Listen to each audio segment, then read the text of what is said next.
اور اپنے اپنے اعتبار سے وہ کنٹرول کرتے ہیں. اور بھی بہت سارے اجزاء آپ کے پاس ہوں گے, نسخے آپ کے پاس بہت اچھے ہوں گے, لیکن بہرحال یہ نسخہ میرے اپنے تجربے میں ہے اور میرے مطلب میں یہ نسخہ استعمال ہوتا ہے. اور بھی کئی ایک نسخے ہیں زکوٰۃ حص کے لیے, لیکن یہ نسخہ بھی ان نسخوں میں ایک ہے جو عام طور سے استعمال ہوتا ہے. بلکہ سب سے پہلے تو میں جو اس طرح کے میرے پاس احباب آتے ہیں, میرے پاس اس طرح سے بیماری سے کوئی پریشان کوئی شخص میرے پاس آتا ہے, میں سب سے پہلے اس کی مقویات پہ محنت نہ کر کے اور طاقت کی دوا نہ دے کر میں اس طرح کے اجزاء سے ان کی منی کی اصلاح کرتا ہوں. زکوٰۃ حص کی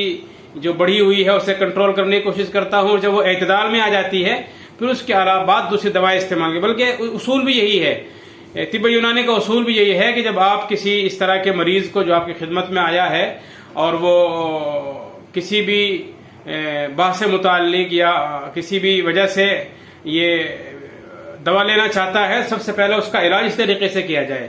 اب ایک سوال یہ پیدا ہوتا ہے بیماری ہوتی کیوں ہے؟ اس کے مختلف اسباب ہو سکتے ہیں, بہت سے علل اس کے ہو سکتے ہیں, اس کے بہت سے کارن ہو سکتے ہیں جس کی وجہ سے بیماری پیدا ہوتی ہے. کبھی تو احتلام کی زیادتی, بہت زیادہ احتلام ہونے لگتا ہے تو اس کی وجہ سے بھی بیماری پیدا ہو جاتی ہے. اور کبھی جو ہے نا بہت سے لوگ ہاتھ کا بہت زیادہ استعمال کر لیتے ہیں, ہستمیتھن بہت زیادہ کر لیتے ہیں, ہینڈ پریکٹس بہت زیادہ کر لیتے ہیں, تو اس کی وجہ سے بھی بیماری پیدا ہو جاتی ہے. کبھی اغلام بازی کی وجہ سے بھی بیماری پیدا ہو جاتی ہے, اور کبھی کثرت مباشرت, وائف سے زیادہ ملنے کی وجہ سے بھی بیماری پیدا ہو سکتی ہے. اور اس کے علاوہ اور بھی اجزاء ہو سکتے ہیں, اور بھی اس کے اسباب ہو سکتے ہیں, لیکن عام طور سے جو بڑی بڑی وجہ اس کی ہوتی ہے اس بیماری کے پیدا ہونے کی 3-4 ہوتی ہے. احتلام کا زیادہ ہونا, منی کا زیادہ اخراج وہ کسی وجہ سے بھی ہو, منی زیادہ نکلنے لگے وہ کسی وجہ سے بھی ہو, ہاتھ کے ذریعے سے ہو یا ملاقات کے ذریعے سے ہو یا سوتے میں نکل جائے اس کی وجہ سے ہو. اور بسا اوقات ایسا بھی ہوتا ہے کہ ذہن و دماغ بالکل ایسا ہو جاتا ہے کہ 24 گھنٹے ذہن و دماغ میں بس وہی چلتا رہتا ہے, اس کے علاوہ کچھ اور ہوتا ہی نہیں ہے. بس ہر وقت اٹھتے بیٹھتے سوتے جاگتے بات کرتے لکھتے پڑھتے اپنے کام میں مصروف, تب بھی ذہن و دماغ بس وہی بات چل رہی ہے کہ بس کہیں سے جو ہے نا کچھ کر لیا جائے. تو جب ذہن و دماغ میں اس طرح کی زیادہ باتیں چلنے لگتی ہے تو ظاہر بات ہے ہماری ذہانت بڑھ جاتی ہے,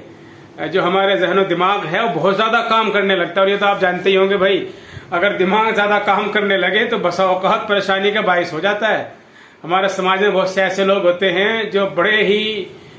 دماغ والے, بڑے تیز ترار ہوتے ہیں,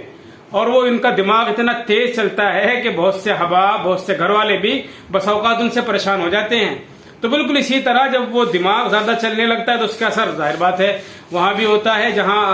آپ محسوس کر رہے ہوں گے ہونا چاہیے. اب ماشاء اللہ باشعور ہے آپ, تو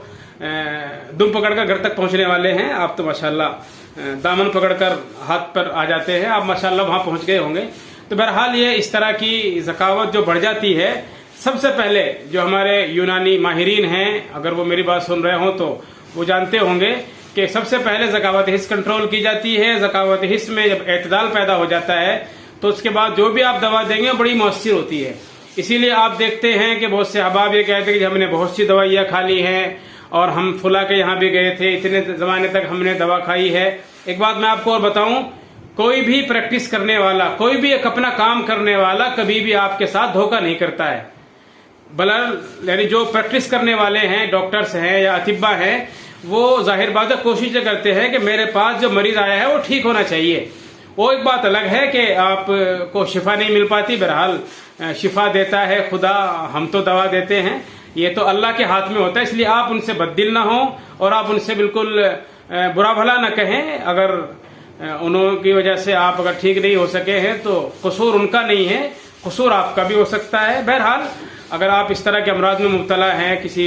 امساک کی وجہ سے, ٹائمنگ کی دقت ہے یا سیکس کی کمی کی دقت ہے, کوئی بھی قوت نہیں ہے, جوش نہیں ہے یا استادگی نہیں ہوتی, عضو خاص میں کوئی کمی, لوز پن آ گیا ہے, نسوں میں ڈھیلا پن آ گیا ہے, استرخاء ہے, اعوجاج ہے, یا کوئی بھی اس میں کمی آ رہی ہے, انتشار نہیں ہو رہا صحیح سے, تو ان تمام چیزوں کے علاج سے پہلے آپ ایک بار دیکھ لیں زکوٰۃ حص بڑی ہوئی تو نہیں ہے. اگر زکوٰۃ حص بڑی ہوئی ہے تو پہلے میں آپ سے گزارش کروں گا کہ آپ اس زکوٰۃ حص کا علاج کریں. اس نسخے کے ذریعے بھی آپ کر سکتے ہیں, یا جو نسخے آپ کے پاس ہو یا اپنے